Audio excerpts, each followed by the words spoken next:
Hey guys, tonight we begin in the heat of a fading West African day. Not the kind of heat that fries your phone battery, but the slow-cooked kind that seeps into the clay walls, curls around your ankles, and clings to your shirt like a sleepy cat. The sun has just dipped behind the scrubby trees, the goats are mostly done arguing about whatever goats argue about, and the first drumbeat echoes from a fire-lit courtyard. You're here, not in a textbook, not in a lecture hall, but right here as a traveler, or maybe a very curious time sleeper in a village where history is not something carved into stone or tucked away in books. It's living. It walks around in sandals and speaks in song. And tonight you're going to meet one of the oldest and most powerful kinds of historians in the world, the Griot. You probably won't survive this society without one. Forget trying to file a land deed or check your Ancestry.com results. Here, if you need to remember what happened when your grandfather's grandfather made a trade with the neighboring kingdom, you turn to the Griot. If you want a story, a song, a lawsuit resolved, or an insult turned into poetry, you need the Griot. So before you get comfortable, take a moment to like the video and subscribe, but only if you genuinely enjoy what I do here. And hey, let me know in the comments where you're listening from and what time it is where you are. Now dim the lights, maybe turn on a fan for that soft background hum, and let's ease into tonight's journey together. You're sitting on a woven mat, legs stretched out, stomach full of warm millet and honey, and your eyelids are starting to do that slow dance of almost sleep. But the Griot is just warming up. His voice is gravelly, soft at first, like wind nudging a window. You expect a story, but what you get is a name, and then another, and another. The names come like waves, each one carrying the memory of a birth, a marriage, a war, a flood, a whispered secret. This isn't just entertainment, this is infrastructure. Oral record keeping in places like Mali, Senegal, Guinea, and Gambia wasn't a hobby. It was the cultural hard drive. The Griot, sometimes called a jelly or jelly, doesn't read from scrolls or tablets. He doesn't need to. His memory has been trained, stretched, tuned like a drumhead over decades. His mind is a museum without walls. And as you sit there under the first stars of the evening, the feeling creeps over you. He is not just telling the story, he is the story. The fire crackles. A child sneezes. Somewhere, someone's grinding grain. Life continues around you, but inside this little sonic bubble, you're somewhere else entirely. In Monday culture especially, griots are not random dudes with stories. They're born into this role. If your father was a griot, you probably will be too. If you're born into the line of Keitas or Traorés, royalty, you don't just get power. You get your own griot to preserve, recite, and occasionally roast your legacy. That's right, griots didn't just praise. They teased, they nudged, they reminded leaders of their embarrassing teenage years. Think of them like medieval publicists crossed with very persuasive aunts. You shift slightly on your mat, lulled by the rhythm of the griot's voice. The language might be foreign, but the cadence is universal. The rise and fall, the pauses before punchlines, the steady looping back to that one key phrase. It feels ancient and familiar all at once. Historians still argue whether griots memorized everything word for word or whether they improvised within set structures. Some suggest they memorized the skeleton of events, the dates, the players, and then added flavor depending on the audience. Others believe the oral tradition was stricter, and griots were trained to repeat thousands of lines exactly as passed down. Either way, you realize something simple. This man in front of you is not just telling a story, he's protecting one. He's carrying it like a precious gourd, passing it down with care. As the tale stretches on, you lose track of time. That's the point. It doesn't matter whether it's been 10 minutes or an hour. You are being gently unhooked from modern time, pulled into the timelessness of memory, repetition, and ritual. Somewhere deep in the narrative, you catch mention of a man who tamed a hippopotamus. You blink, unsure if you heard it right. Then the griot laughs and repeats it a little louder, a little slower, like a teacher reciting a lesson. It turns out that yes, one ancestor allegedly taught a hippo to fetch gourds. Is it literally true? Maybe not. But the story tells you something real. that this family descended from someone clever, someone unafraid, someone memorable. And in a culture where being remembered is everything, that's enough. You feel your breath sinking with the drumbeat. Your thoughts soften, your body slackens, and the fire's light flickers across the griot's face.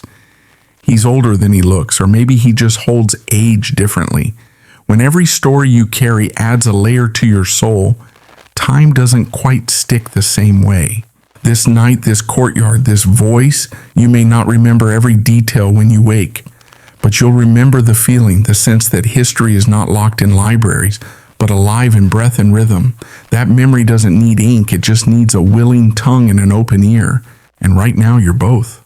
The next morning, you're up before the sun, mostly because a rooster decided to rehearse his scream right next to your head. You stretch, blink at the orange edge of the horizon, and remember the night before. Not the plot points, those have floated off somewhere, but the sensation being held by a voice, like a warm blanket spun from syllables. You wander back toward the courtyard, hoping there's millet porridge or maybe just a place to sit.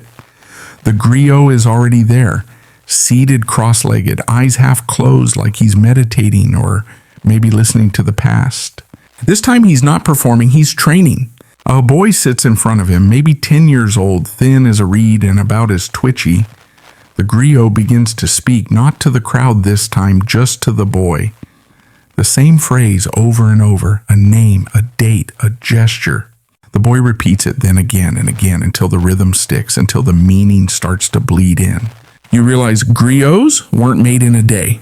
Becoming a griot was like becoming a blacksmith or a weaver or a royal guard. It wasn't something you decided on after high school because you liked music and history. You were born into it. Your family name told the world who you were and who you were expected to become. In many West African societies, griots were part of a caste.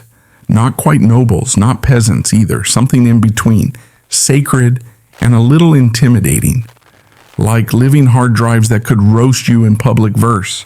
Historians still argue whether this caste system was rigid or more fluid than written records suggest. Some sources imply griots could marry outside their rank, change roles, or even move across regions. Others insist the boundaries were firm and lifelong.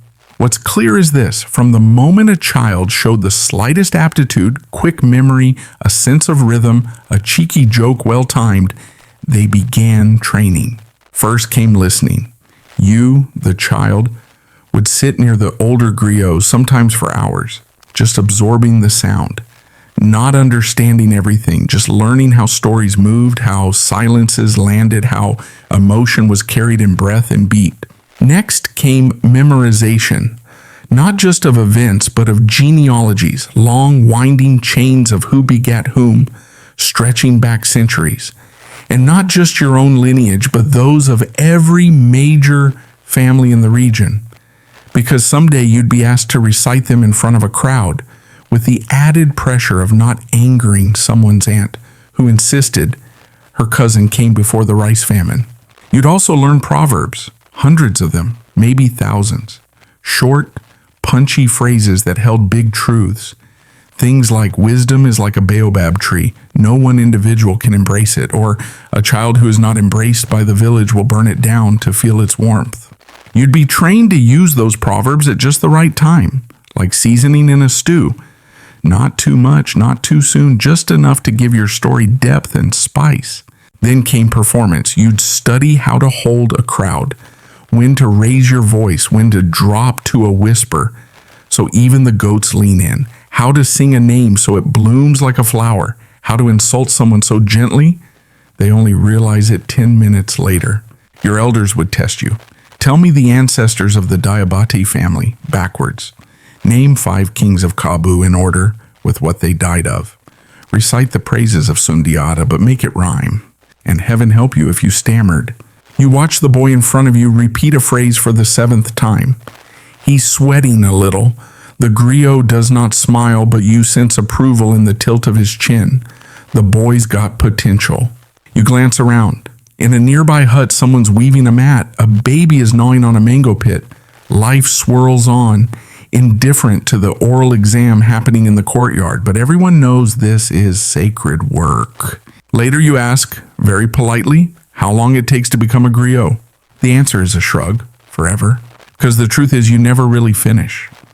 Even old griots keep learning new verses, adapting to new events, the arrival of Europeans, new city boundaries, a big wedding that turned into a bigger scandal.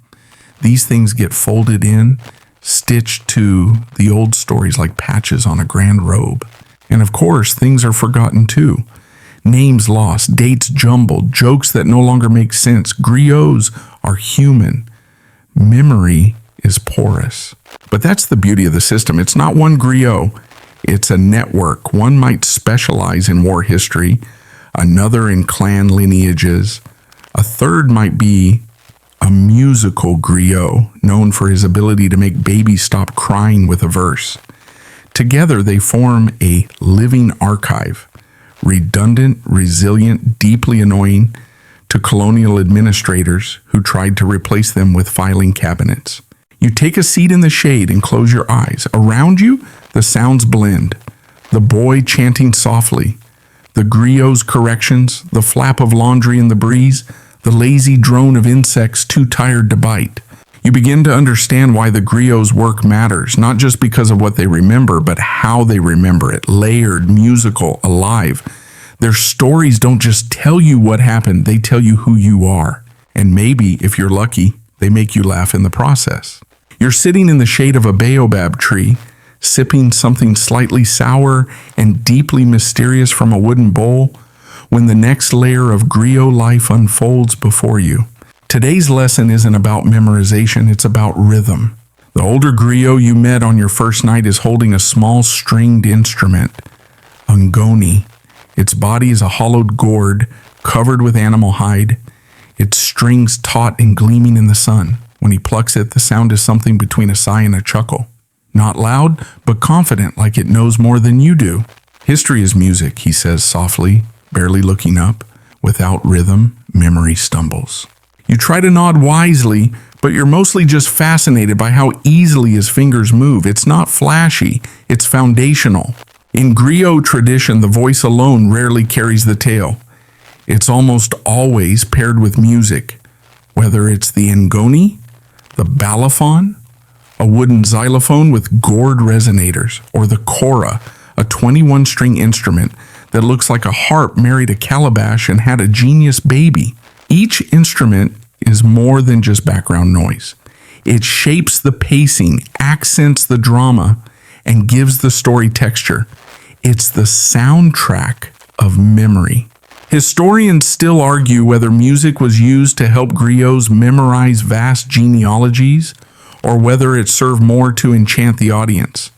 Most agree it did both. After all, when your brain is tired, it's melody and rhythm that carry words over the finish line. Think of how you remember a birthday song from second grade, but not your email password. There's something magical about how the griot strums a few notes and suddenly your mind is ready. The air feels thicker. The space between people closes. You're not just listening, you're inside the story now. The griot begins a tale, not a history of kings this time, but a praise song. It's about a woman named Nene Jato, who apparently baked the best millet bread in the region and once shamed an entire caravan of warriors into silence with a single deadly proverb. The tale is half poem, half melody. Her name is repeated like a chorus.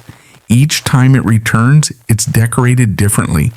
Once proud, once teasing, once whispered like a prayer.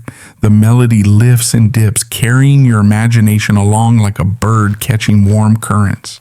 You're not surprised to learn griots were often hired to compose praise songs for major events, weddings, births, funerals, political alliances.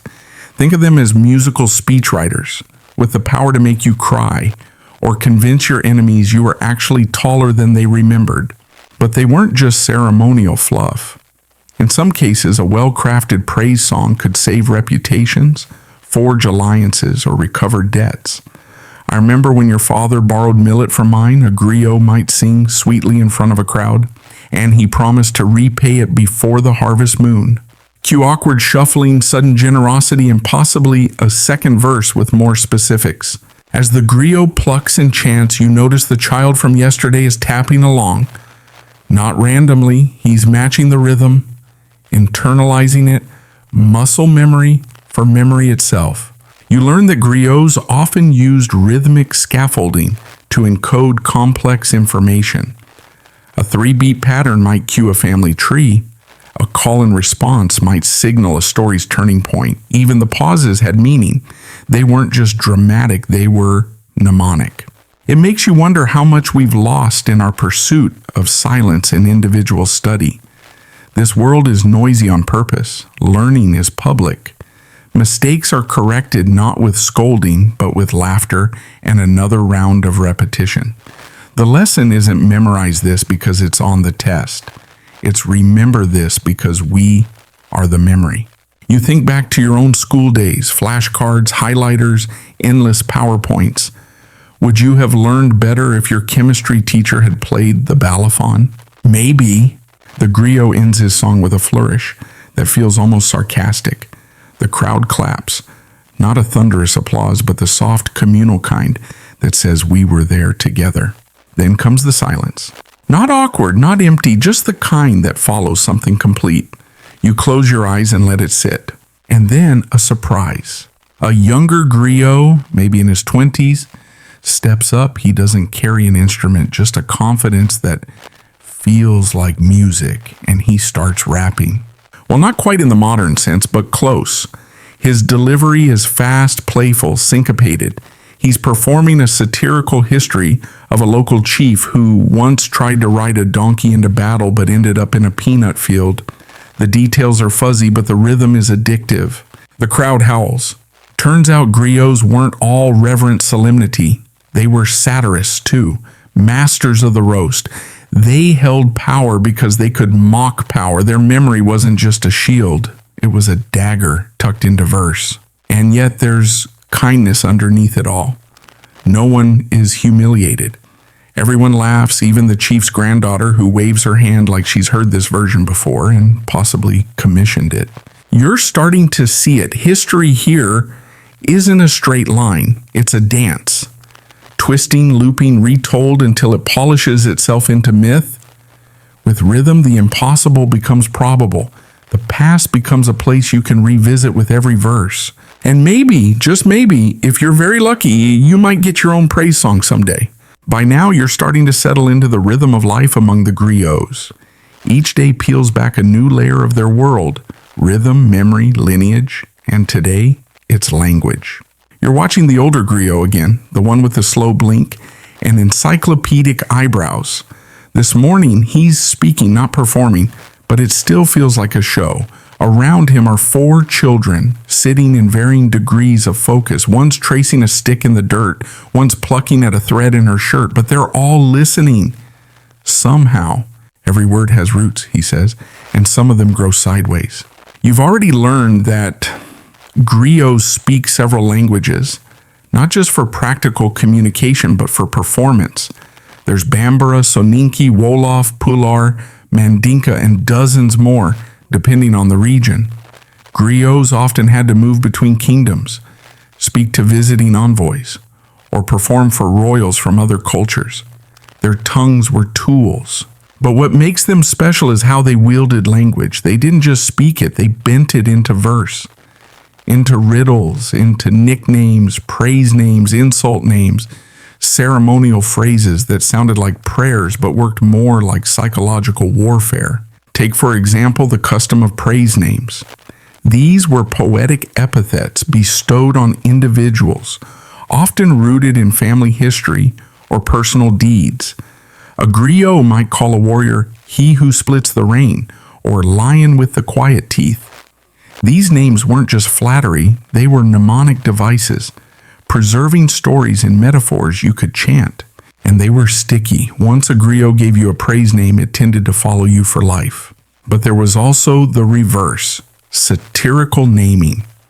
If you were especially pompous or particularly unlucky, you might get a nickname like "he who tripped on his own honor" or "woman whose cooking sent goats fleeing," delivered with charm, of course.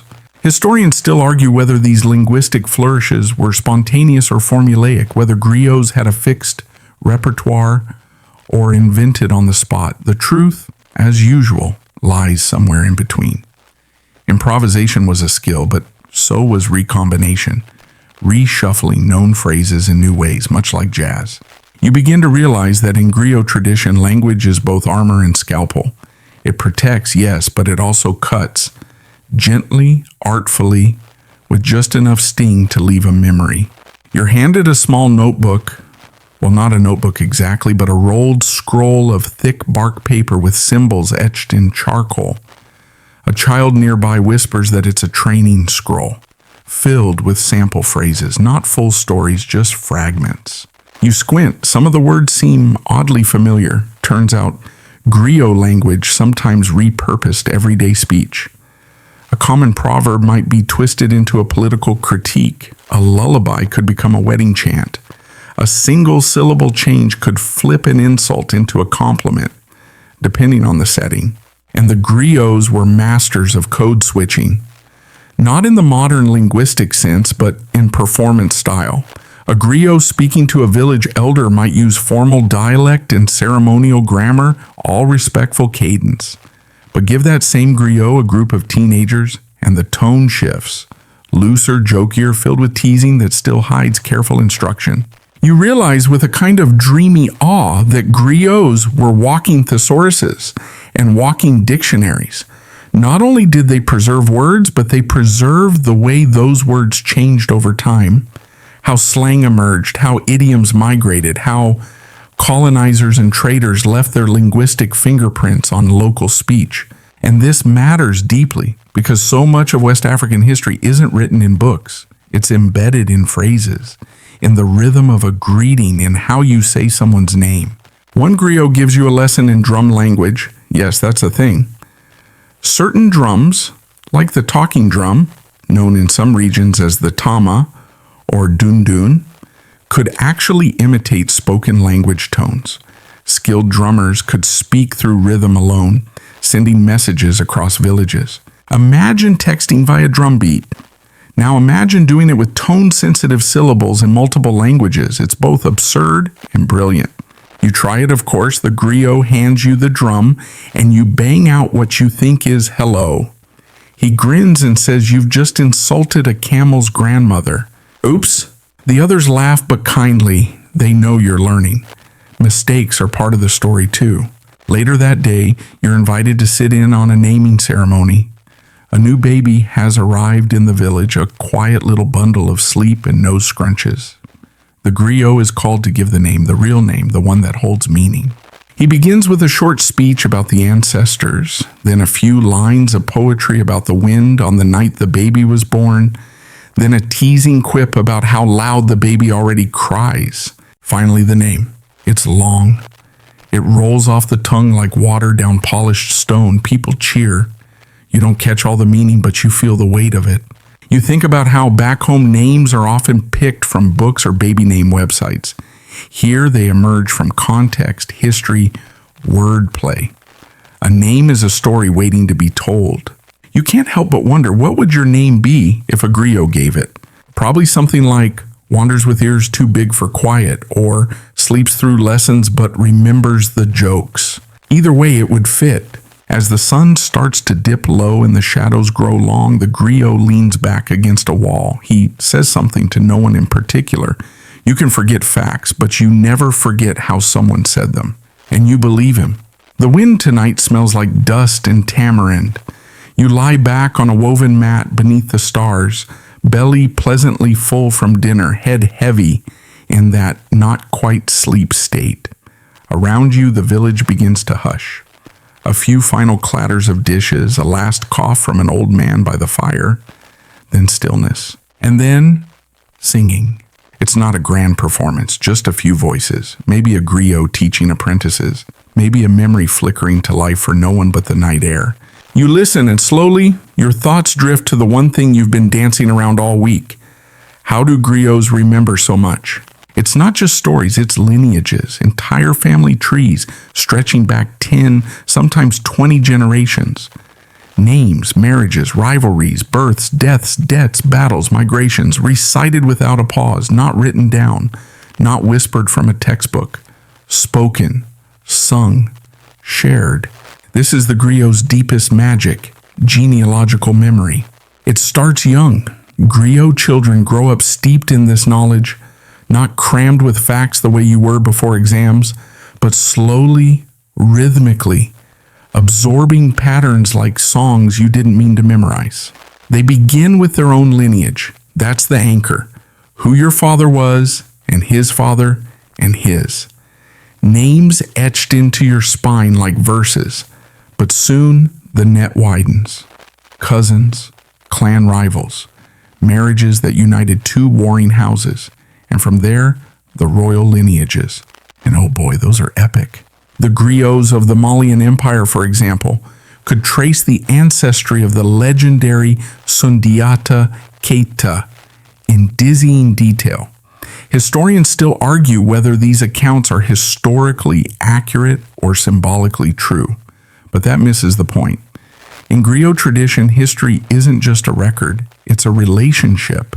When a griot recites a lineage, it's not dry, it moves. There's cadence, emphasis, emotion. A good griot doesn't just name your great-great-great-grandmother, he remembers her. What she wore, what proverb she liked, how she scared off a lion with nothing but her sandal. You learn that griots use mnemonic anchors, stories tied to names. So instead of just learning Seydou begot Musa, who begot Adama, they'd say, Seydou the weaver, who once sewed 40 robes in 40 nights, begot Musa the traveler, who crossed the desert with one goat and no shoes, who begot Adama of the crooked smile, who could charm snakes and elders alike. Try forgetting that. Another method? Poetic structures. Many lineages were stored in verse. Think of it like a genealogical rap battle with strict meter and rhyme. So if a griot slipped up, the rhythm would jolt him back on track. You're told that at big gatherings, coronations, marriages, disputes over inheritance, griots were expected to recite relevant genealogies on the spot. No rehearsal, just memory. Sometimes these sessions lasted hours. 3 hours is nothing, one griot snorts. When the Toure family fought the Doumbia family, we went for 2 days. I lost my voice, but I won the argument. You laugh, but the pride is real. Genealogy was power. If you could prove your noble ancestry, you gained status. If you could trace someone else's misstep, an uncle who married poorly, a scandalous cousin, you could shift an entire negotiation. And yet, griots weren't mercenaries. They were custodians. Their job wasn't to manipulate the past, but to preserve it, though they might nudge a detail here or there if it made the story land better. After all, no one remembers a perfect list. They remember the moment when the griot paused, looked the prince in the eye and said, "Your ancestor once wore chicken feathers to a royal banquet and still left with a wife." You're not surprised to learn that griots sometimes disagreed. One might claim a king's mother was from noble blood. Another might whisper that she was the daughter of a runaway slave. Both griots might believe their version, or neither might care, because the performance is where the truth lives. There's a griot here who specializes in genealogy. He's old, possibly older than time, but his voice is rich like roasted grain. He invites you to sit, and then, with no warning, begins to recite. Names fall from his lips like beads from a broken necklace. You don't understand half of them, but the rhythm pulls you in. There's a family with 7 daughters, each married to a different tribe, a cousin who fled into the mountains and came back a prophet, a matriarch who refused to let her sons marry anyone who couldn't milk a goat without spilling a drop. It goes on, and yet you don't feel bored. You feel connected. You start to imagine the people behind the names, their quirks, their flaws, the ways they move through the world. And suddenly the past isn't a line, it's a web. You could tug on any thread and someone would remember the echo. There's a quiet moment at the end of the session. The griot finishes, exhales, and looks at you, not expecting applause, just making sure you're still there. You are, very much so. He smiles and says, "You can't remember everything, but you can remember someone who does." And that's the secret, isn't it? The griots don't own the past. They carry it, and they do it so you don't have to. So tomorrow, when you wake up and only recall 3 names from that sprawling tale, it's okay. The griot remembers the rest. You wake up with sand stuck to your cheek and an oddly musical ache in your ribs.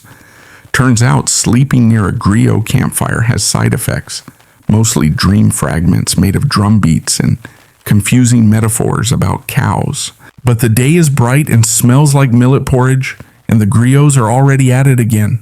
Today the lesson is performance, specifically how griots perform. Because they don't just recite, they embody. They don't merely tell stories, they become them. You join a small audience gathered beneath the baobab tree, the unofficial classroom of the village. A mid-level griot stands before you, eyes twinkling, voice warmed up like a singer before a concert. His instrument? The ngoni, a small plucked lute, somewhere between a banjo and a whispering spirit. He strums a few notes, not a melody exactly, more like a heartbeat, and then the story begins. He doesn't announce the tale or clear his throat. He just shifts. His spine straightens, his eyes narrow, his arms move like he's pulling invisible threads from the sky. Suddenly, he's not a man in a robe anymore. He's the great Sundiata crossing the plains. Then he's a mother at a well. Then a jealous general plotting revenge. All with the same face, the same body, but transformed by voice and movement. You're transfixed. Griots are actors, yes, but also musicians, dancers, mimics, and above all, story weavers. Every gesture has a purpose. A lifted eyebrow can signal a king's arrogance. A stomp of the foot can conjure the thunder of war. One griot wiggles his fingers like falling rain when describing a battle lost to the weather. It's theater but more intimate, like someone whispering a dream directly into your ear. The instruments matter too. You learn about the balafon, a kind of wooden xylophone used for ceremonial songs, and the kora, a harp-lute hybrid with strings like moonlight. Different regions favor different instruments, but the goal is the same: to hold the audience in the palm of your hand and rock them gently, or shake them if the tale calls for it. One griot shows you how each instrument has a different tone for different characters. High, delicate plucks for clever tricksters. Deep, vibrating notes for solemn kings. Fast, chaotic strumming for comic relief or chaos spirits. Historians still debate whether the griot's use of instruments evolved from ritual or entertainment. Some argue the earliest griots were court musicians first, storytellers second. Others believe storytelling came first, and music followed to help memorize long passages. But the truth, as usual, doesn't pick sides. It does both. You're given a test, a short tale to perform. Nothing too elaborate, just a 3-character fable involving a lost chicken, a greedy merchant, and a talking calabash. You panic. Then you remember the griot's advice: don't perform the story, perform the feeling. So you try. Your chicken clucks nervously. Your merchant paces and rubs imaginary coins together. Your calabash is a bit shrill, but still effective. You even toss in a few ngoni twangs for dramatic effect. The griots applaud. One snorts millet beer through his nose. Success. You begin to notice something else too. Pauses. The griots use silence like punctuation. Not rushed or awkward, but intentional. A beat of quiet before a big reveal. A drawn breath before a joke. A slow blink to let the emotion settle. One griot tells you the space between the words is where the truth sits. You spend the rest of the afternoon watching performances. One griot tells a tale of an elephant who forgot how to trumpet. Another reenacts a long-forgotten battle using nothing but sand, 3 pebbles, and a terrifyingly accurate goat impression. You can't stop smiling. But behind the showmanship lies serious technique. The oral formulas, for instance, preset phrases that help anchor a story. Like Homer's rosy-fingered dawn, griots use recurring lines to buy time or signal a familiar shift. He walked like the moon walks, slow but he gets there. She laughed like a river trying to keep a secret. You hear these again and again in different stories. They're like checkpoints. Listeners recognize them, griots rely on them, and suddenly the whole community shares a rhythm. And then there's the call and response. You've noticed it before, but now you realize how crucial it is. The griot sings a line and the audience answers, not just for fun, but to remember. When everyone participates, everyone retains. Memory becomes a communal act. It's genius and oddly comforting. You don't have to carry the whole story alone. The village holds it with you. One elder griot tells you something before bed. We do not remember because we perform. We perform because we remember. You lie awake thinking about that. The movement, the music, the laughter, all of it is just the surface. Underneath, there's memory. So old and deep it needs dancing hands to stay alive. And now you know griots don't just pass down history. They rehearse it every day, every night, in every song and story.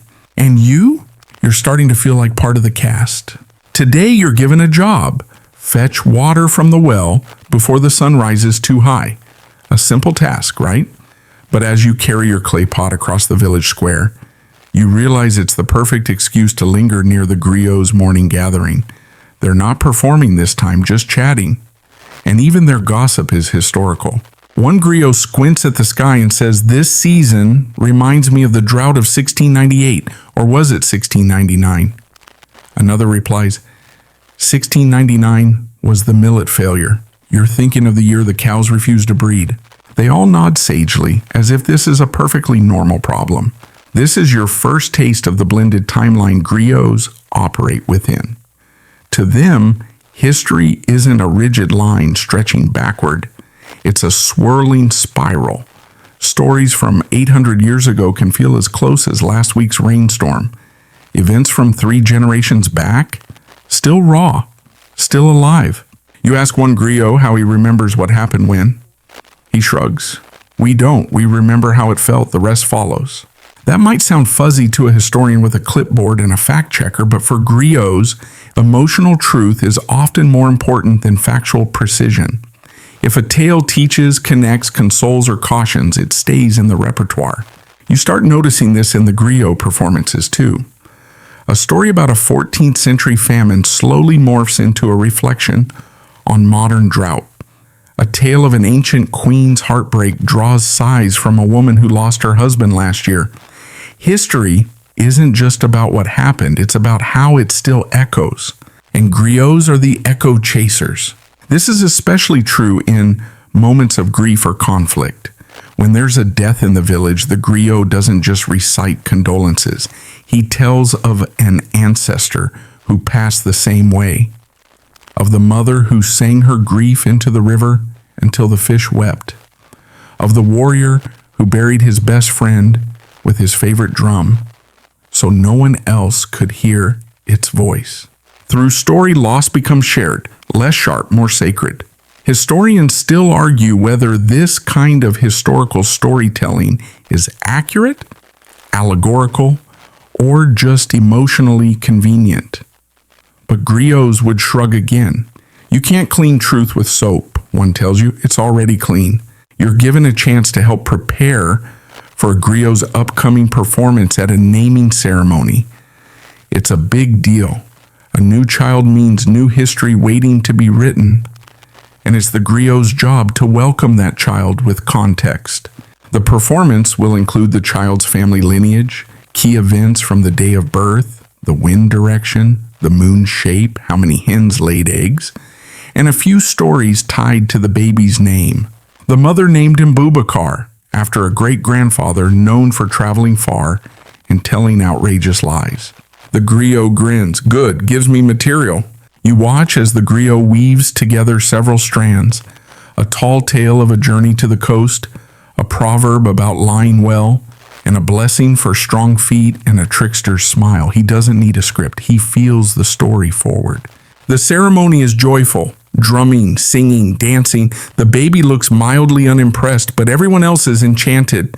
When the griot speaks, the entire village leans in. Even the goats seem to pause their chewing. And then, a surprise. The griot invites you to say a few words. Panic. You fumble through a short tribute, something about strong roots and good shoes. You mix up the proverb and end up saying, may his footsteps never get lost unless they're supposed to. But the griots laugh. One claps you on the back. That's the spirit. Confuse the spirits a little, keeps them humble. That night, you reflect on what just happened. A child was born into a web of memory. His name, his face, his place in the village, it all matters more because it's been storied. This is how griots tether the present to the past. You think about how disconnected modern life can feel. We archive everything, birthdays, texts, photos, yet still feel unrooted. Griots don't archive. They embody. The past isn't on a server, it's in someone's voice. One elder puts it best, if I die, the past gets quieter, but if I speak tonight, it grows louder again. You go to sleep that night not with facts in your head, but feelings in your chest, a sense of belonging, of being held inside a story so wide, so deep that even your mispronounced proverb found a place. You're not just learning history anymore. You're part of it. The next morning, you're woken not by the sun, but by singing, low and winding like river water through reeds. Somewhere nearby, a griot is rehearsing for a wedding. His voice slips between notes like someone adjusting a silk scarf in slow motion. You lie there a moment, letting the melody wrap around your thoughts like a blanket. By now, you've noticed griots don't only recite great battles or royal lineages. They're just as invested in everyday history, births, marriages, even a dispute about who owns the oldest donkey in the village. These aren't small stories to a griot. They're connective tissue, the living lines that bind neighbors, generations, and memory. Today, you follow a younger griot in training named Aminata. She's rehearsing her first solo for an upcoming market festival, a relatively light affair full of food, music, and gentle roasting of the local nobility. Her subject, the history of the village's most persistent crop, the humble fonio grain. You laugh. People want to hear about grain? Aminata gives you a look that could curdle milk. This grain survived droughts, empires, and 3 generations of lazy husbands. Yes, they want to hear about the grain. She's not wrong. Her performance is part monologue, part ballad, part culinary demonstration. She mimics the cracking sound of fonio being winnowed, jokes about the time a local chief tried to replace it with rice and ended up with a stomachache for a month, and recounts a legend about how fonio first came from the tears of a widow. It's funny, touching, and somehow profound. History, Aminata tells you after, is what we eat. If it's not in the bowl, it didn't happen. You're beginning to understand that griots aren't only historians. They're cultural archivists, sure, but also satirists, spiritual guides, family therapists, weather reporters, and occasionally matchmakers. One griot you meet, old, nearly toothless, swears he once settled a feud between 2 villages by crafting a story so touching, both sides cried, hugged, and immediately traded goats. Historians still debate whether it actually happened or whether the griot made it up to impress you. You suspect both are true. Later that afternoon, you're invited to help with a griot's living archive, a tightly woven leather pouch filled not with paper or scrolls, but objects. Carved beads, strips of dyed cloth, animal teeth, shells, and oddly, a metal spoon. Each object corresponds to a tale, a person, or an era. The blue bead, a symbol of a queen's favorite song. The spoon, a peace offering during the Salt Wars. The teeth, a reminder of the cow thief trials of 2 decades past. It's like a tactile memory palace. The griot runs his fingers over the pouch's contents and says, I don't keep stories in my head, I keep them in my hands. Modern historians might call this a mnemonic system or a form of embodied recall. But here, it's just how things are done. Every griot you meet has a pouch, a bracelet, a belt, all with embedded memory.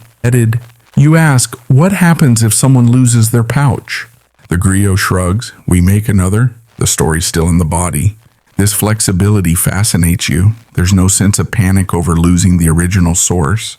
No scramble for footnotes, instead a deep confidence that stories live on as long as someone is willing to carry them. Through voice, through performance, through a leather pouch full of seashells and teeth. Historians still argue whether this method counts as accurate record keeping. But here, accuracy is measured not in decimals or dates, but in resonance. If the story rings true in the heart, it earns its place. You begin collecting your own mental pouch, not of objects, but of moments. The baby who fell asleep during his own naming song. The toothless griot who reenacted a camel stampede with only his knees and a horn. Aminata's fierce defense of Phonio. These aren't grand events, but they're unforgettable, and they shape your understanding of history far more than a list of dates ever could. That night, you sit under the stars with several griots, each plucking at instruments, sharing meandering stories with no clear beginning or end. One tale about a cursed yam morphs seamlessly into a love story about a fisherman who married a turtle. You don't notice the transitions, you just float through them. Someone hands you a calabash of sweetened ginger drink. Someone else starts humming. A child nestles against your arm, already half asleep. And then a quiet voice says, "We tell stories not just to remember, but to be remembered." It settles over the gathering like a blanket. You're no longer just a listener, you're part of the echo now. You're beginning to suspect that griots might be time travelers. Not the flashy kind with gadgets and goggles, but the kind who can sit under a baobab tree and make the 11th century feel like it happened 2 Tuesdays ago. Today you watch as a griot named Beatty prepares to retell the founding myth of a once mighty empire, and he does it with the casual flair of someone recapping a neighborhood drama. You see, he says, it all began with a misunderstood prophecy, a bowl of rotten milk, and a stubborn woman who refused to marry anyone who couldn't defeat her in a wrestling match. Right away, you're hooked. Beatty isn't just telling a story, he's performing it. He becomes the warrior, then the oracle, then the bowl of milk, which he portrays with impressive squelching sounds. He stomps, whispers, sings, and then falls dramatically to the ground to illustrate the moment the empire's founder, Sundiata Keita, stood up to walk for the first time after years of childhood paralysis. You lean forward entranced. It's not just the tale, it's the texture of it. You feel the dust under Sundiata's feet, the skeptical looks from his doubters, the goosebumps when his mother cries. That's the griot's gift. Time becomes pliable in their hands. Beatty ends the story with a simple shrug. And that's how Molly became Molly, more or less. More or less? Some say the milk wasn't spoiled. Others say she didn't wrestle. But me? I like it this way. It feels true. Historians still argue whether griots embellish too much, if they're trustworthy sources, if they confuse myth and fact, but here's the secret. You're starting to learn griots never lie. They choose their truths. And the difference matters. After the performance, you ask Beatty how he decides what details to include. He replies, depends on who's listening. The story has to fit their ears. You blink. Fit their ears? He smiles. You don't serve hot stew to someone who only wants broth. Same with words. You spend the next few days noticing how griots shift their stories slightly for each audience. For children, they use more animals, more songs. For elders, they bring out the harder proverbs, the longer genealogies. For strangers, they offer tales that explain, not challenge. And for other griots, that's when the real embellishments fly. Each performer one-upping the other with poetic twists, clever puns, and historical curveballs. It's part oral history, part verbal sparring match, and everyone's smiling through it. One evening, you catch Aminata rehearsing her version of the same Sundiata story. Her telling is quieter, more lyrical, less wrestling, more internal struggle. She emphasizes Sundiata's bond with his griot, how the boy's destiny was sung into being by someone who believed in him before he believed in himself. That's the version my teacher told me, she explains. It's not about the empire, it's about the voice that helped him rise. And just like that, you realize something important. Every griot tells the same story differently because they're telling it through themselves. Their voice, their body, their lived experience becomes part of the archive. It's why the same tale can make you laugh with Beatty, cry with Aminata, and sit in silence with an elder who speaks only in riddles. This makes griot storytelling feel almost ritualistic, like slipping into a familiar outfit, but each time it fits just a little differently. In fact, one elder griot likens it to weaving. Each thread is old, but each cloth is new. You watch him prepare for a special nighttime performance for visiting dignitaries. The audience is mixed: farmers, chiefs, children, tourists, and at least one chicken who refuses to leave. The griot begins with a tale so ancient no one remembers its origin, but he laces it with subtle commentary on a recent trade deal, adds a line about a chief who resembles someone in the audience a little too closely, drops a blessing for the local midwife. By the end, everyone feels seen. And somehow they all think the story was just for them. You're astonished. You customize that live, you whisper afterward. He shrugs. History is like dough. It only rises if you warm it up. That line stays with you. In a world obsessed with preserving everything exactly as it was, griots remind you that living history needs breathing room. That sometimes letting a story shift is what keeps it alive. That night, as you fall asleep under a woven mosquito net in a sky full of distant ancestors, you wonder how many versions of your story might one day be told, and who might carry your name tucked between a proverb and a joke into the next century. You're up before sunrise this time, not because anyone wakes you, no drums, no singing this morning, but because you can't stop thinking about dough and stories, about wrestling queens and fonio grains, about how many ways the same tale can be worn like a favorite shirt, mended, re-dyed, stretched to fit. You decide to follow the griots through a day of silence. Yes, silence. Because not every part of their craft involves talking. You learn that once a month, some griots retreat to a quiet space, often a shady grove, an abandoned granary, or even a termite mound large enough to sit inside, and they don't speak for hours. Sometimes the silence lasts the whole day. This isn't punishment, it's part of their practice. It's how we make room for memory, explains Aminata. You can't pour new water into a calabash that's already full. You nod, not quite understanding but willing to try. You follow her into a fig-shaded clearing where other griots are already seated. No one greets you, no one even waves. They just sit, cross-legged, breathing, listening. And so you do too. At first your thoughts rebel. You think about snacks, about your aching back, about whether this would make good podcast content. But slowly, like fog lifting, you begin to notice other things. The creak of a tree, the shuffle of sand under a beetle, the distant sound of goats arguing, and somewhere just under the noise, a shape, not a sound exactly, more like a rhythm, the pulse of memory. You remember a griot saying that sometimes a story visits you, not when you're performing, but when you're waiting, like a cat deciding whether your lap is warm enough. After 2 hours, Aminata finally speaks, just 4 words. I have a name. Everyone turns to her. She nods slowly. A new name for that girl in the love story, the one with the clay figurine. She shouldn't be Nameless Bride anymore. She's Yaye Diara now. And with that, the story changes forever. You realize this is how it happens. This is where the edits come from. Not randomly, not from ego, but from deep reflection. A griot doesn't just tell the past. They massage it, mold it, make sure it still fits the present. Historians still argue whether this flexibility makes griots unreliable. But it's becoming clearer to you that the opposite might be true. By retelling stories so they resonate with each generation, griots ensure that no detail grows stale, that no character fades, that even a side character with no name, like the Nameless Bride, gets her moment of dignity. Later that day, you shadow another griot named Cheek. He's preparing to recite a genealogy, a favorite griot pastime that doubles as entertainment and administrative record. Today's subject is the family tree of a woman celebrating her 70th birthday. You expect dry facts, a list of who begat whom, but no. Sheikh starts not with names but with flavors.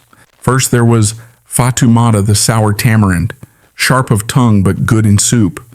Then came Seiko the honeycomb, sweet but easily crushed. And on he goes. Each ancestor isn't just identified, they're flavored, colored, weighted. One man is as wide as a doorway. Another woman is like millet, underestimated but essential. By the end, the birthday woman is in tears, and so are half the villagers. Later, you ask Shake how he remembers so many details. He taps his temple, then his chest.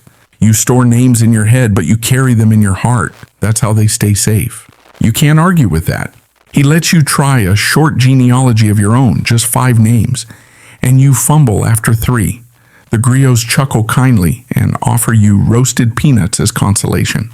We've all forgotten before, one says. That's why we sing. And suddenly you see the whole thing clearly. Songs are memory's net. Words alone can slip through, but once set to rhythm, they stick. It's why so many griot recitations are sung or half sung or chanted in a meter you didn't notice at first. Rhythm isn't just for beauty, it's functional. It catches the story like a fishing line. As the sun begins to set, Chake shares a proverb with you. The mouth forgets what the drum remembers. You ask what it means. He shrugs. You'll know once your story is big enough to need a drum. That night, as you rest under a sky pricked with stars, your dreams feel rhythmic. You hear a drum tapping in the distance. You feel the beat in your ribs, and somewhere between sleep and waking, you think, maybe my story is growing. Morning returns with bird song and the faint echo of last night's drumbeat still thrumming in your chest. You stretch, then follow your nose to a pot of bubbling millet porridge, generously ladled into a calabash by a woman who doesn't need to ask your name, because someone already told her your whole story. Griot hospitality, she grins. We believe guests are future characters. You slurp the porridge thoughtfully. Warm, slightly smoky. It tastes like a preface. Today's focus? Objects. You're going to learn how griots use physical things, talismans, instruments, everyday items, as bookmarks of memory.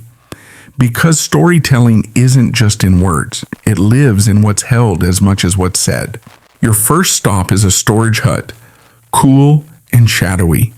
Inside, gourds, leather satchels, carved flutes, beads, copper bangles, folded cloths, and one goat who appears to be there by accident.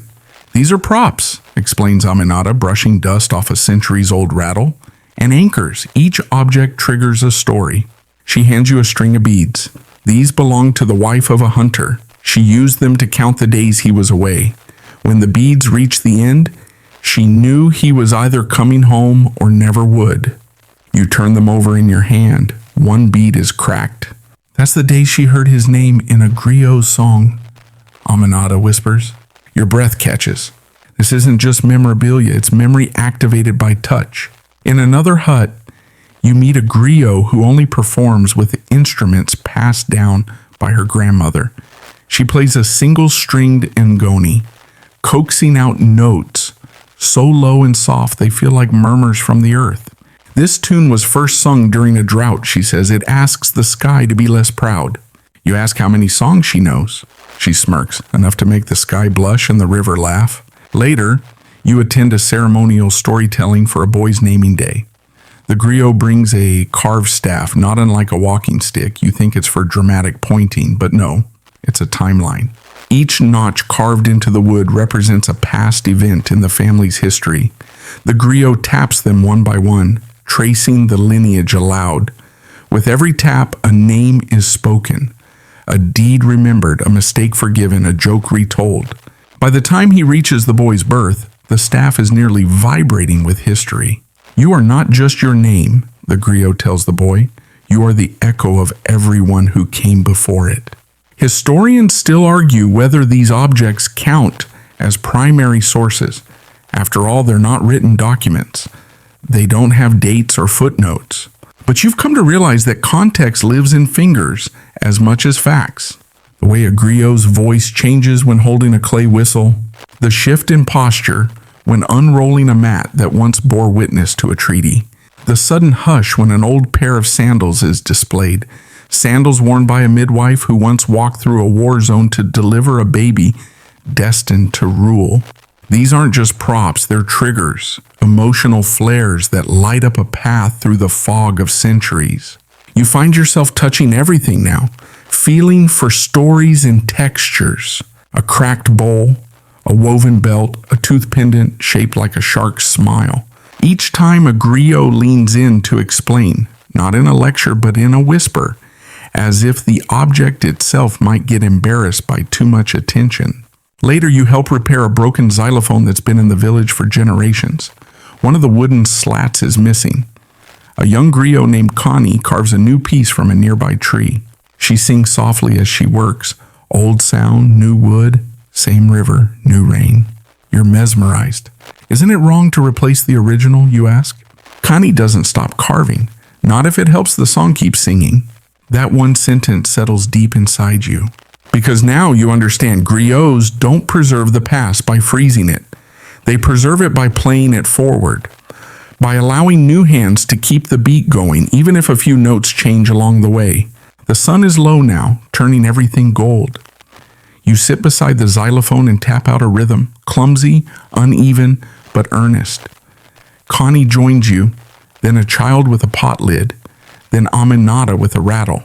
Soon you're all part of a loose, joyful beat. No one is leading, no one is correcting, just memory in motion. That night, as you lie under your mosquito net, you wonder what object from your life would make a good story trigger. A faded photo? Your old backpack? That embarrassing trophy you won in primary school for most enthusiastic reader? You chuckle in the dark. Maybe someday a griot will hold that trophy aloft and say, this was the moment they began to carry too many books and never stopped. And somehow that feels enough. You wake up to the sound of laughter echoing across the compound, sharp and effortless, like a string of beads tumbling off a table. It's not a holiday, and there's no performance scheduled today. The griots are just joking. Aminata catches your puzzled look and waves you over. Today, she grins, you're learning about the jester side of a griot. You hadn't expected that. Griots are historians, sages, keepers of ancestral memory. But jesters? Oh yes, she says, mouthful of baobab fruit. We tease kings and comfort widows. That takes range. And so today you observe the griots not in solemn recitation, but at their most playful. They start with a ritual teasing of a visiting elder who accepts the mockery with a theatrical groan. Ah, when he was born, the moon turned around and said, not this one, cracks one griot. He's so old, adds another, his memories have arthritis. The crowd howls, even the elder is wiping tears from his cheeks. You laugh too, until you realize something deeper is happening. Every joke is anchored in respect. No insult lands without a companion compliment. Even the wildest teasing is followed by a nod to the elder's wisdom, his past heroics, or how his rice always cooks evenly. This is griot satire, a balancing act, a spoonful of sugar to help historical truths go down. Later, Aminata explains, we use humor to remember what hurts.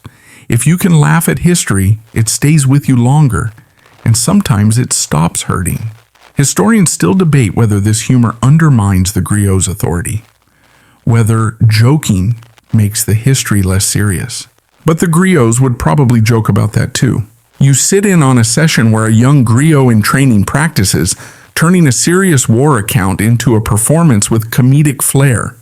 He recounts how two rival kings once insulted each other through poetic riddles, only to accidentally schedule their battles on the same market day. A disaster, he says solemnly, because no one wanted to miss the fried fish. Everyone bursts out laughing. Then the griot switches back to a hushed tone, recounting how many villagers died. The shift is jarring but effective. You feel the weight of the moment more because of the laugh that came before. And this, you realize, is one of the griot's greatest skills, emotional tempo.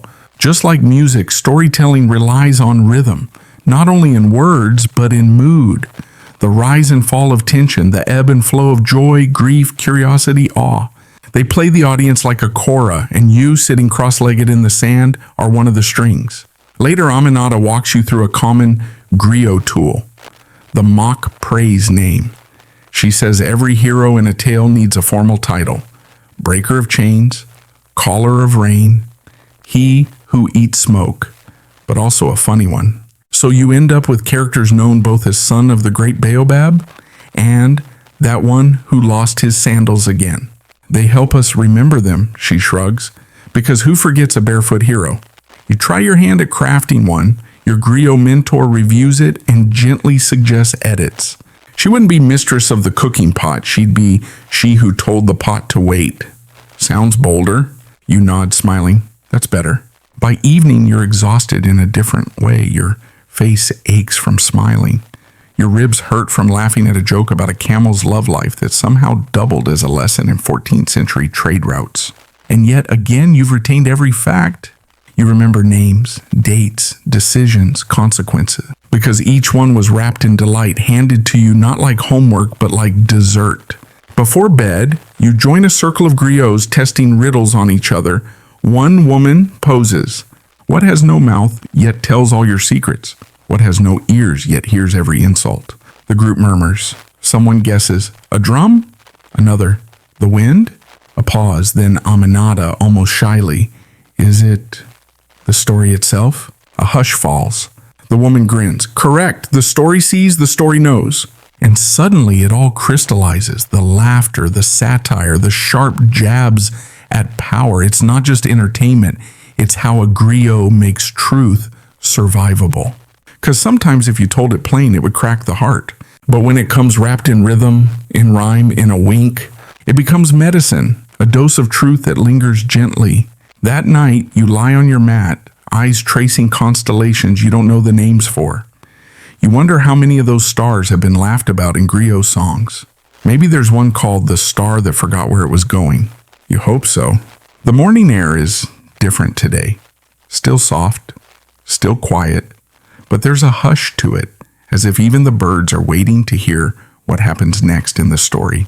You follow the scent of roasted peanuts and charcoal to the edge of the compound, where a group of griots is preparing for a rare kind of performance, the forbidden tale. You raise an eyebrow. Forbidden? Well, says Aminata, handing you a bowl of warm millet cakes. Not forbidden, just tricky. Today's lesson is about censorship, griot style, about how history sometimes hides in plain sight, disguised by metaphors, swapped out names and double meanings, and about how griots, for centuries, have danced around danger using nothing but clever words and confident drum beats.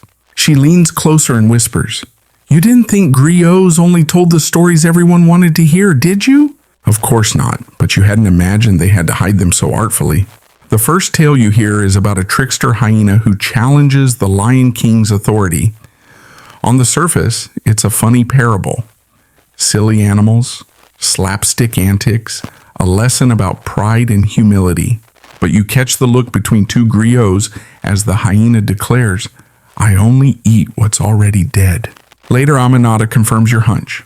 Hyena's the metaphor for an unpopular ruler who taxed the dead, she says, shaking her head. Real story happened 3 generations ago. No one dares speak his name. You're stunned. It's like decoding a riddle written in rhythm. Historians still argue how much of griot lore is true history versus symbolic allegory. But here, you begin to understand that in this tradition, truth wears costumes, sometimes for protection, sometimes to survive censorship, and sometimes just to keep the story more fun. You sit in on a training session where apprentices learn how to tell a controversial family feud without ever using the word murder. They swap in metaphors. The calabash cracked, the well ran dry, the drums fell silent.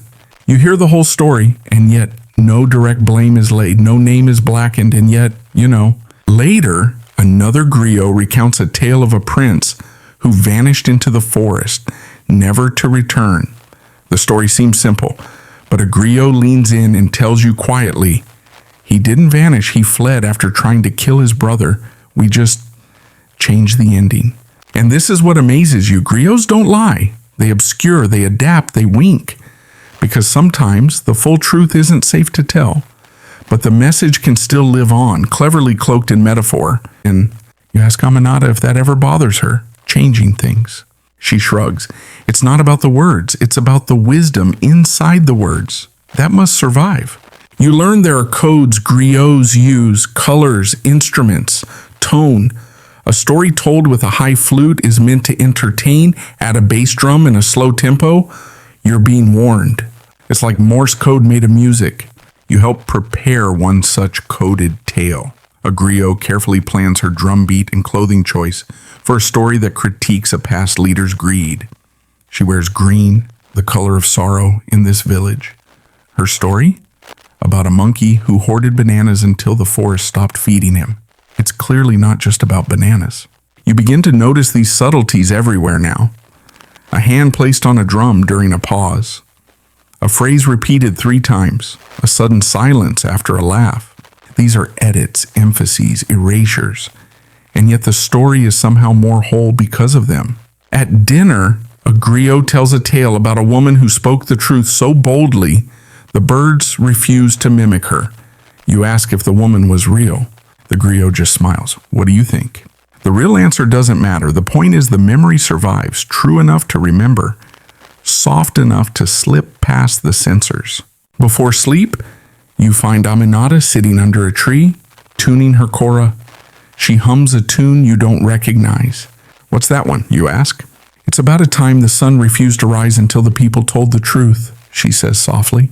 You nod, and somehow you understand the real meaning. A time of civil unrest, a call for reconciliation, and a song that made people remember without rekindling the fire. This is how griots survive, and how stories, even dangerous ones, keep breathing. You wake up before dawn this time, drawn by the sound of a single kora string being plucked in a low meditative rhythm. It's not a performance, it's a griot tuning in solitude, her face half lit by the first gray hints of morning. Today you're diving into something invisible but essential, tone and tempo. Words are only half the message, Aminata murmurs, handing you a calabash of warm tea. The rest is in how you say them. And sure enough, as the sun rises, you're led into a small open-air circle where elder griots are teaching apprentices how to control the emotional speed of a story. The same tale, 2 rival cousins and a family split by pride, is told 3 times. Once with urgency, quick rhythms, clipped syllables, rising tension, you feel your heart race. Then again, as a slow, sorrowful lullaby. The same events, but now they land differently, heavier, more tragic. Finally told playfully, with teasing pauses and exaggerated voices. Suddenly, it feels like a parable instead of a tragedy. Same words, completely different experience. Historians still debate whether this level of performative variance alters the facts. But griots see it differently. They're not altering the facts. They're tuning them to match the listener's heart. You're asked to try one, a short tale about a clever widow and a missing goat. Your first version is awkward. You rush, you forget a line, you emphasize the wrong syllables. A griot gently stops you. Try again, she says, but this time let the goat do the talking. You blink. Wait, what? But you do it anyway. You give the goat a voice. Slower. Curious. A bit pompous, maybe. You lower your tone when the widow scolds him. You drag out the ending like a bedtime story. The griots laugh and nod. That's better, says Aminata. Now you're playing the silence between the words. You learn that griots train in breath control as much as memory. Some even use pebbles in their mouths during practice to master enunciation under pressure. Later, a griot teaches you the 4 silences. The pause before beginning to gather attention, the pause before climax to build suspense, the pause after a joke to let the laugh land, and the pause after the ending to let the story echo. That last one is your favorite. It feels like falling into a still lake. You observe how griots use musical cues to help pace long narratives. A low drum to mark a change in scene, a quick rattle to underscore surprise, a high-pitched string pluck when introducing a new character. You begin to notice how certain phrases always fall on certain beats. It's like griot storytelling is part recital, part percussion exercise. There's even a name for it, Kulanjan pacing, named after the rhythm of birdsong near the Gambia River. You ask Aminata if this pacing ever changes from village to village. Always, she smiles, just like how people walk differently in the rain, but the story still gets there. By midday, you're allowed to shadow a griot on a real gig, a family gathering in honor of an ancestor's death. It's not a sad affair, more like a warm, sleepy celebration. Food simmers on open fires, kids chase chickens. And in the middle of it all, the griot begins to speak. She starts so slowly, you almost think she's forgotten what to say, but then the rhythm builds. The tempo lifts. Her fingers strum lightly at first, then harder, faster. People stop chewing, then stop talking. By the time she gets to the turning point in the story, a moment of betrayal in the ancestor's youth, she drops into a near whisper. No music, just breath. It hits harder than any drum. And when she ends, she leaves 10 seconds of pure silence. You count them. 1, 2, 3. By the time she speaks again, people are crying. That night, you try it again yourself, a tiny story. Just you and your drum and a few late-staying griots. You experiment with your pacing. You emphasize the joke. You let the ending drift out instead of cutting it clean. They don't clap. Griots rarely clap. But someone places a gourd of water at your feet when you finish. That's their way of saying well told. Before bed, you reflect on all this. How we're trained to think of information as something to be delivered, like a package. But griots treat it more like a ceremony, an offering. And every part matters. The silence, the sigh, the laugh, the pause. It's not just what you say. It's how slowly you let someone feel it. And so you drift off that night, dreaming not of stories, but of rhythms, of breath, of beats, of how it feels when a tale waits for you to catch up. Because sometimes the real magic is in how slowly it arrives. There's something about a festival day that makes the world feel wider, even if it's just a few more drums and twice as many pots of stew bubbling over open fires. Today the village is bustling and you're told to wear your brightest fabric, not because you're performing, but because you're watching the griots perform for griots. Yes, even storytellers need an audience, and sometimes the audience is each other. You're seated on a mat beneath a sprawling baobab tree, the shade speckled and alive with sound. Around you, griots from nearby villages, some old enough to creak, others barely older than toddlers, have gathered for what Aminata calls the Battle of Stories. You raise an eyebrow. Oh, not a real battle, she says with a grin, more like a jazz session with memory. Today you witness something extraordinary. Oral improvisation. A griot steps forward, holding only a rattle. He announces a single line. The hippo crossed the river with dry feet. There's laughter. Someone mutters, that old one again? And then it begins. The griot spins an entire tale around that single line. On the spot, something about a stubborn king, a broken bridge, and a woman who outsmarted the flood. It's wild, it's funny, it's semi-plausible. When he's done, the crowd shouts the line again, and the next griot steps up. Her version is tragic. The hippo is a cursed bride, the river a forgotten war, the dry feet a miracle. You're amazed. It's like the same seed blooming into 20 different trees. This is the art of spontaneous history, not rehearsed, not memorized, but drawn from the well of collective memory, metaphor, and practice. Historians still argue how accurate these performances are, but griots don't see accuracy the way modern scholars do. For them, a story's truth lies not just in the facts, but in the feeling it leaves behind. Aminata leans in and explains the rules. They can't contradict known history. They can't invent famous names. But everything else, fair game, as long as the wisdom lands true.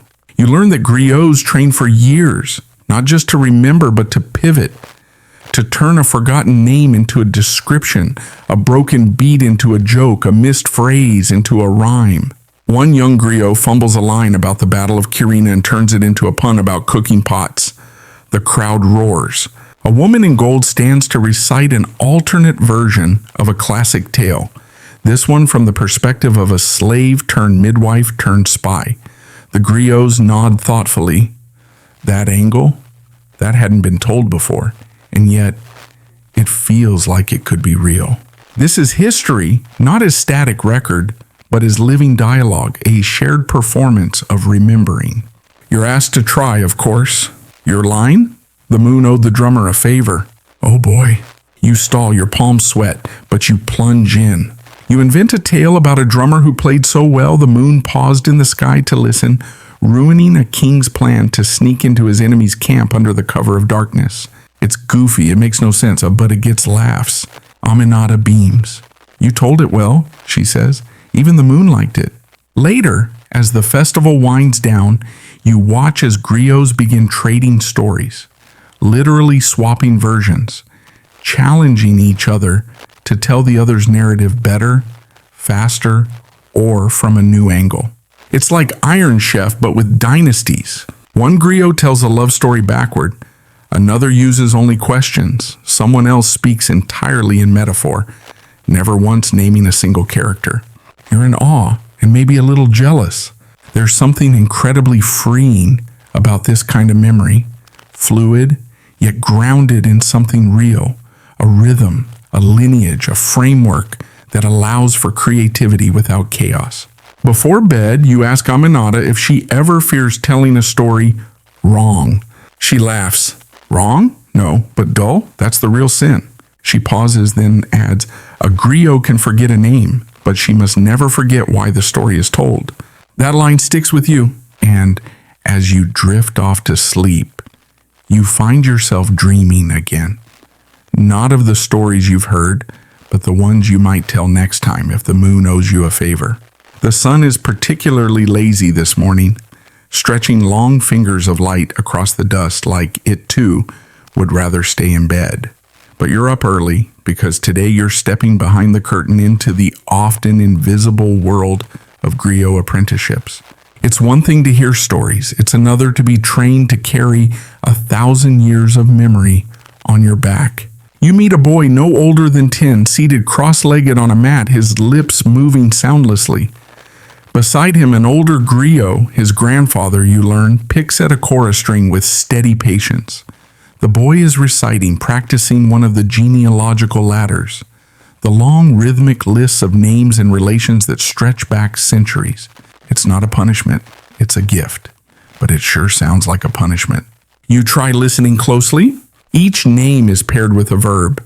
Mariama baked, Amadou fought, Jibo wandered, Awa forgave. It's not just a list, it's a song of verbs, a lineage defined by action. You try repeating a section in your head. You fail almost immediately. How does anyone memorize this? Aminata chuckles by hearing it 1,000 times and living it twice that. She explains how griot children are taught memory in layers. First, by listening, then by echoing, later by summarizing, only then do they try full recitation. There's a ritual for each level. The first time a child recites an ancestor list correctly, they're given a single cowrie shell, a tiny curved badge of honor. You notice a young girl, maybe 8, with a whole bracelet of them. No one tells you what to feel about that, but you feel it anyway. Historians still debate how griots preserve these lists without written records. Some suggest mnemonic architecture in their speech patterns. Others point to musical cues embedded in the phrasing. Both are probably true. You sit in on a lesson. Today, the apprentices are learning metaphoric substitution, how to replace a proper noun with a phrase when memory fails or discretion is needed. You overhear one boy say, "The lion of the night crossed the river," instead of naming a warlord with a bad reputation. Everyone nods approvingly. It's graceful, you think, and sly. One teacher tells you griots must be ready to speak in riddles when politics are tense. We carry history, she says, but we must also survive it. You learn how apprentice griots are trained to memorize through movement, walking the same path each day while reciting, pacing the rhythm of memory to the beat of footsteps, breaths, and even the sway of the body. You try it yourself. It works better than sitting still, oddly. Your feet seem to help your tongue. And then comes the composure test. An elder tells an apprentice to recite while being interrupted. People laugh, sing over him, drop pots, bang drums. The apprentice has to keep going, unfazed. When he misses a beat, he's told to start over, not in shame, but in honor of the story. Because for griots, each repetition is a kind of praise. Later, you visit a small room carved out of packed mud walls, a practice hut.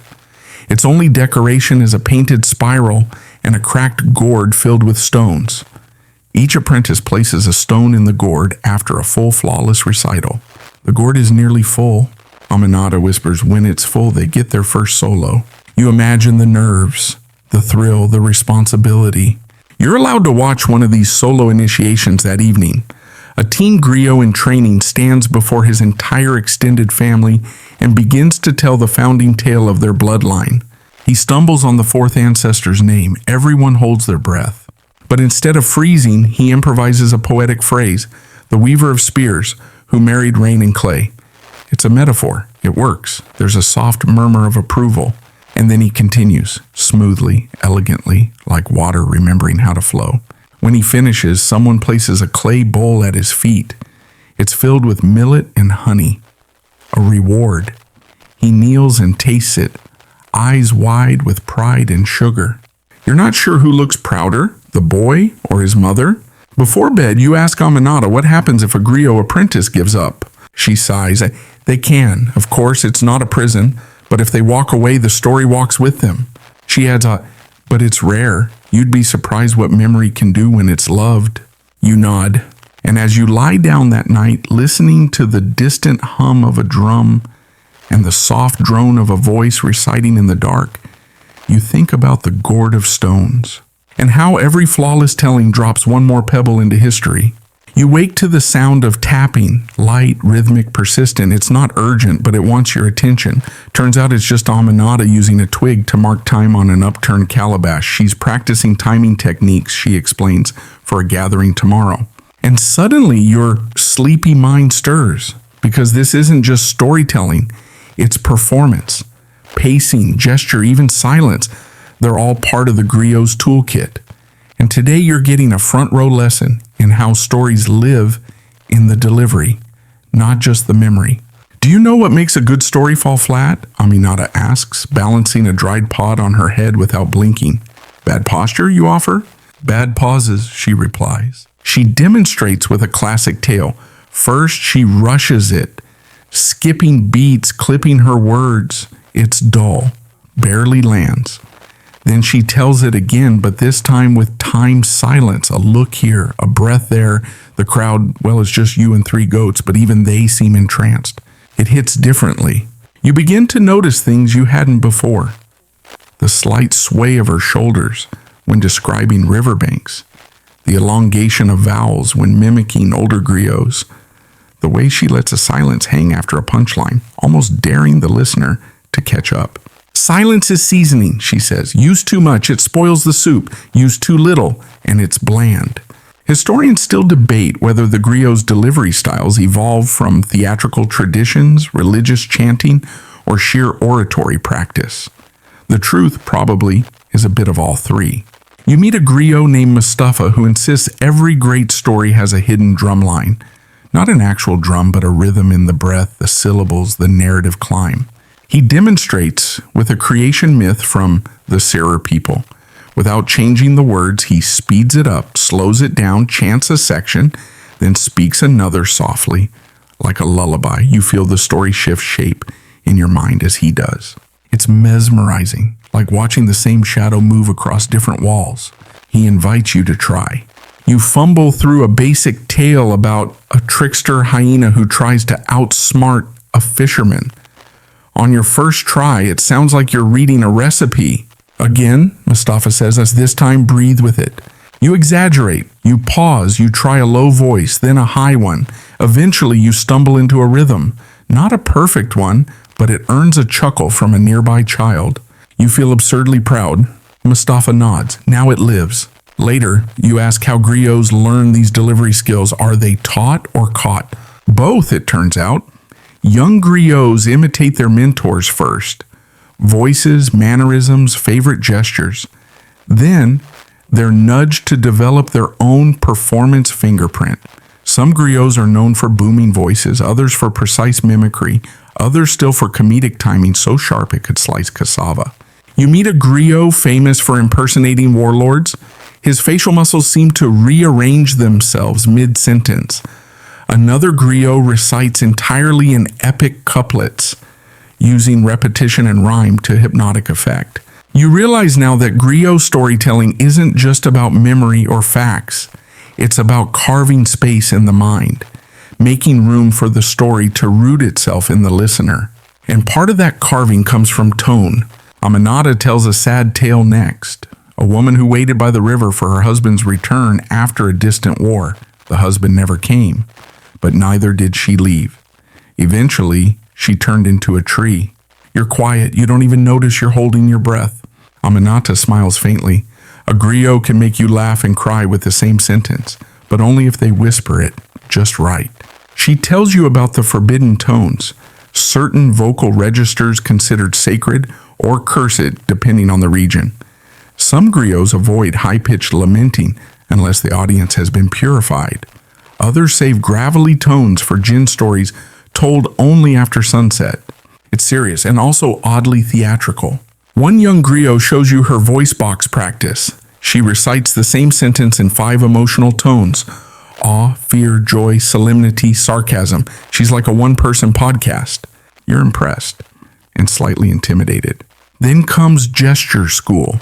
You're taught how even small hand movements, flicking fingers for rain, pressing palms to chest for lineage, circling a wrist to signify time, become part of the griot's visual code. You try some, you're told you gesture like a confused fisherman, but hey, progress. At sunset, you watch 3 griots perform the same story back to back, same plot, same characters, 3 wildly different effects. The first turns it into comedy, the second makes it myth, the third tells it like a secret she maybe shouldn't be sharing. And suddenly you get it, why the griots endure. Because it's not just what they say, it's how they carry it, how they stitch sound to silence, motion to word, rhythm to breath. Before bed, Aminata leaves you with a thought. The griot doesn't just tell the story, she says. She invites the story to sit beside you, maybe braid your hair, maybe whisper in your ear, maybe make you laugh when you should be angry. You close your eyes, and tonight when the stories come, they don't come as words. They come as a look, a pause, a rhythm in the dark. You're starting to notice a pattern in your days. Stories in the morning, songs by midday, and debates by dusk. The griots do more than speak. They argue history out loud, teasing details apart like fine strands of cotton. Tonight you find yourself among a half circle of griots, seated low to the earth, warmed by a small fire. A debate is underway. The topic: who truly founded the Jollof Empire, a beloved ancestor named Ndiaye, or a lesser-known challenger whose name shifts depending on who's telling it. You blink. Wait, is history negotiable? A griot with deep smile lines taps your shoulder.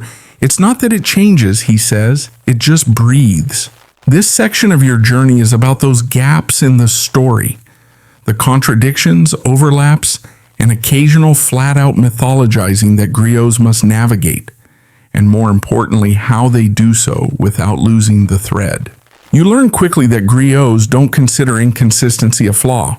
In fact, they relish the ambiguity. One griot compares it to weaving with many colors.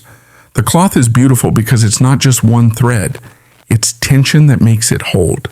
You lean in as the group moves on to the next point of contention, whether a certain queen was a warrior or a widow turned regent. The facts? Shaky. The passion? Electric. Historians still wrestle with this part of oral tradition. Is it reliable? Is it history or literature? But griots seem unconcerned. Their job isn't cold accuracy. It's to preserve what matters. If 10 villages tell the same story 10 different ways, one griot tells you, then somewhere in the middle is the truth, or at least a good proverb. That idea sticks with you. You're introduced to the concept of versionship, where griots purposely offer multiple takes on an event depending on who's listening. In one town, a king is remembered as wise, in another as foolish. Griots adjust based on place, context, even audience age. It sounds like spin, but it's more nuanced. It's about honoring memory as lived, not fixed. Aminata gives you a perfect example, the tale of the 2 cousins. In one telling, they betray each other. In another, they're loyal unto death. Both versions teach something. Both are true enough. You're beginning to grasp it now. The griot doesn't present a single truth, but a mosaic of memory, a story refracted through generations, layered with meaning. You sit in on a workshop for apprentice griots, where the task is to reconcile 2 clashing oral accounts. The students don't erase contradictions. Instead, they braid the versions together into a poetic structure that holds both truths side by side. The result is elegant, like watching a verbal double exposure. You ask, what happens if no one can agree? A griot named Sira shrugs. Then you say, some say this, others say that, and you move on. Simple. Brilliant. You wonder how many wars could have been avoided if everyone accepted that sometimes the story is the argument. One elder shares a tale that's known to be apocryphal, a battle that, by all historical evidence, never happened, but when he tells it, you feel goosebumps. The lesson it carries, the cost of arrogance, the frailty of kings, rings so clear it might as well be carved in stone. He ends the story with a smile. Never happened, he admits. Still true. It's baffling and also comforting. You begin to understand that griots aren't trapped by inconsistencies. They dance with them. There's even a word used among Wolof-speaking griots, natataange, meaning something like playful seriousness. It's how they treat disputed history, with a twinkle in the eye but reverence in the voice. You learn about silent stories too, tales that griots won't tell, at least not publicly. These are events too controversial, too recent, or too painful. Instead of retelling, griots acknowledge them with a proverb, or by pausing in the middle of a related story, a silence that says everything. You witness one such pause. The air tightens. No one breathes. Then the griot continues, the gap hanging in the room like a ghost. The audience nods. No one asks questions. It's powerful and somehow louder than speech. You think about modern historians, their footnotes and fact-checking, their need for solid evidence. Useful, of course, but griots offer something different. Interpretive honesty, not, did this happen, but what do we need this story to mean today? That night, you help carry a battered leather-bound box into the storytelling courtyard. Inside heirlooms. Each item represents a legend. A silver ring for a marriage pact that saved a kingdom. A broken blade for a failed rebellion. A beaded sash that was never meant to be worn. As the griots unpack each piece, they share its tale. Some of the details shift depending on who's holding it. You begin to feel that griot history isn't about fixing the past. It's about keeping it moving, like water cupped in many hands. Before sleep, you lie under the stars, thinking of all the griots you've met. Some are serious, others sly. Some favor facts, others lean into metaphor. And yet they all carry the same pulse. A living memory, uncertain and glorious, that refuses to be pinned down. You feel it now. The story may not always agree with itself, but it remembers you were listening. Morning again. Roosters call out somewhere in the distance, and you stretch under your cotton wrap, blinking at the warm light bleeding through a reed mat wall. You've been staying with the griots long enough now that you're nearly invisible, familiar, unremarkable, just another pair of ears under the acacia trees. But today, things feel different. The compound is buzzing with quiet anticipation. Something ceremonial is unfolding. You hear cloth being shaken out, instruments tuned, a low, almost reverent rhythm of preparation. A few elders nod at you as they pass, their robes crisp and bright, gold and rust-colored with intricate embroidery. One even winks. It's a naming day. A child has been born. And for griots, that means more than just celebration. It means weaving another strand into the tapestry.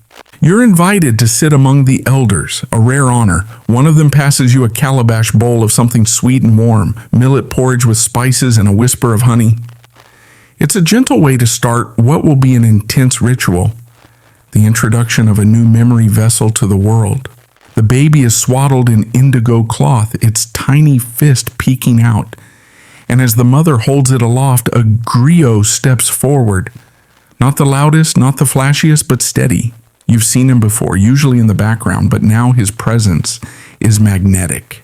He begins to speak, not loudly, but with the gravity of stone. His words are old and careful, traced with the lilt of rhythm. He recounts the names of ancestors, back 5 generations, then 10, then more. You lose count. The story grows long and winding, layered with birthplaces, rainfalls, family quarrels, and migrations over dusty miles. The child's name is revealed only at the end, as if unspooled from a ball of yarn woven over centuries. It's a name tied to history, place, and purpose, the past breathing into the present. You realize something humbling. This isn't about legacy, it's about belonging. To be named by a griot is to be positioned within memory itself, to be claimed by story. As the ceremony continues, you notice how even the music is tailored to the tale. The drummers adjust tempo based on lineage. If a warrior clan is invoked, the beat quickens. If scholars, it softens. Every sound is in conversation with the story. And it's not just performance. This is record keeping, not on paper, not in stone, but in collective recall, a community's memory layered and reinforced through ritual and sound. The baby gurgles, a child somewhere sneezes, and yet the griot doesn't pause. His cadence holds strong. You're struck again by how impossible this all seems. How do they keep so much straight, you ask Aminata quietly. She smiles, not condescendingly, but with patience. Because we sing it, because it matters, and because each of us only carries a part. This, it turns out, is the trick. No griot holds everything. Instead, they function like a course of memory, each one specializing in certain lines, certain tales, certain eras. Collectively, they form a web. And if one griot forgets, another fills the gap. You attend a training session later in the day. Young apprentices practicing oral cues. They're quizzed not on names, but on prompts. Tell me what happened after the big rain. Where was the prince buried who rode the white mare? Whose song stopped the war? Each prompt pulls a thread that unravels a full tale. The technique is part rehearsal, part mental map. Mnemonics, melody, and call-and-response memory chains. Historians call this distributed cognition. The griots just call it tradition. You're told that in some villages, archives exist without pages, a room where griots sit in sequence, each responsible for a specific era. A listener walks from one to the next, collecting history orally like pages in a book. In these systems, errors aren't hidden. They're corrected live with the next griot gently revising or clarifying what the last one said. It's astonishing. You think of hard drives and cloud storage, of backup servers, and then you look around at this sunlit circle of living storytellers and think, this is older and somehow more secure, because this memory lives in people, not in things. You recall a moment from earlier, an apprentice stumbling over a tricky lineage. Instead of scolding him, the teacher griot laughed and said, let your tongue sleep. Try again with your ears. Try again with your ears. That might be the motto of the whole griot tradition. Later that evening, as the stars come out and the village settles into a familiar hush, you find yourself humming one of the training songs. A simple melody that encodes a migration route, complete with place names and rivers, punctuated by rhythmic taps. You wonder if decades from now you'll still remember it. Probably, because now it's tied to memory, story, and scent. To people who welcomed you like family, to meals shared, to laughter under mosquito nets, to the texture of memory when spoken aloud. A griot once said, history is the drumbeat of those who refuse to be forgotten. You smile, resting your head on your arm, because tonight you're starting to hear the rhythm for yourself. The next morning is quieter than usual.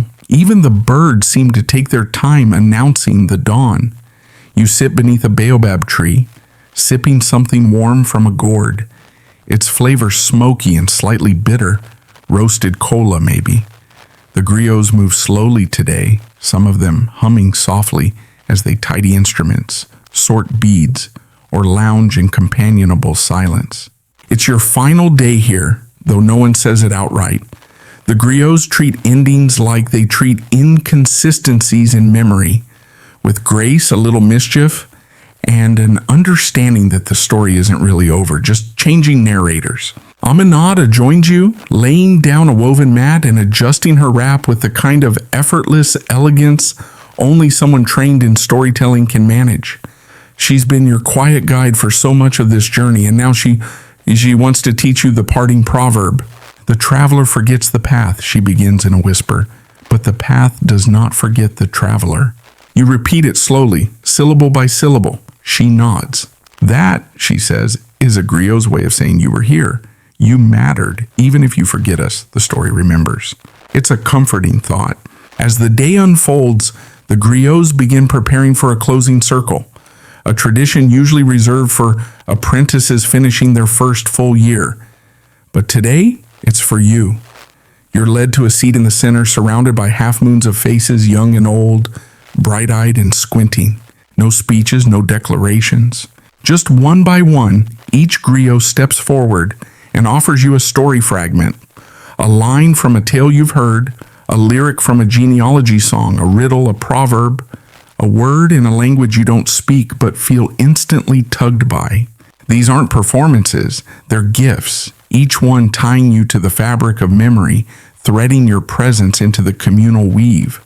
And then something remarkable happens. You're asked to speak. Not formally, not grandly, just a story, any story, a moment, something you remember from your time here. Your mind panics for a second, but then you find it. The moment when the griot paused in the middle of the tale, letting silence speak. You recount it softly, not with flair, just truth.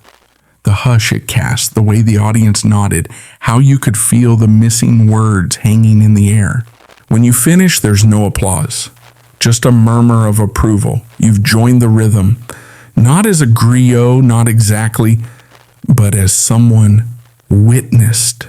And now you know this is how memory grows, not through authority or archives, but through participation, through storytelling, through listening closely enough to retell. Later, as dusk paints the horizon with streaks of orange and pink, you walk the village's edge, slow and thoughtful. The baobab trees look like giants hunched in prayer. Children chase each other past, one of them humming the genealogy song you'd heard earlier. And you realize this is how it continues. Not in official textbooks, but in murmurs, in repetition, in laughter over shared food. 1,000 years of memory, not carved in stone, but whispered in firelight and sung on dusty paths. There's one last stop before you leave, the archive tree. It's not an actual archive. There are no shelves, no scrolls, no keys, just a massive ancient tree where griots gather when a major tale needs to be recited by more than one voice. You sit in its shade and touch the bark. The griots say if you listen long enough, you can hear the old stories echo through the roots. You close your eyes, and in the stillness, you almost do. Later, as your journey takes you away on foot, on cart, maybe in the back of a rattling bush taxi, you realize something unexpected. You haven't just learned about griots. You've become a part of what they guard. The memory doesn't end with them. It includes you now. You carry it forward, even if all you ever do is whisper it to someone else, one night under stars. And that's enough. Because the traveler forgets the path, but the path remembers the traveler. And now as we ease gently toward rest, let's allow the last threads of this story to loosen, unspooling slowly, like the final notes of a long, beautiful song. Let your shoulders sink deeper into your pillow. Let your breath follow the soft rhythm we've walked through, like sand shifted by footsteps, like the rustle of indigo cloth, like the low hum of a drum echoing over night fields. You are still here, but the world is quieter now. Think of the griots, those quiet keepers of memory, sitting around their fires, letting the past live again with every word. Imagine their voices, steady and patient, trailing into silence under a velvet sky. No rush, no pressure to remember it all, only this feeling that you were carried through 1,000 years of stories gently and safely. The details might drift as dreams begin to fold themselves over your thoughts. Maybe you'll recall a proverb or the touch of bark on a memory tree. Maybe just the way the stories made you feel, calm, curious, connected. Let those last echoes fade now, slowly. Each breath in is a drumbeat. Each breath out is a lullaby. You've traveled far tonight. You've listened well. Now, the story can rest with you. Good night.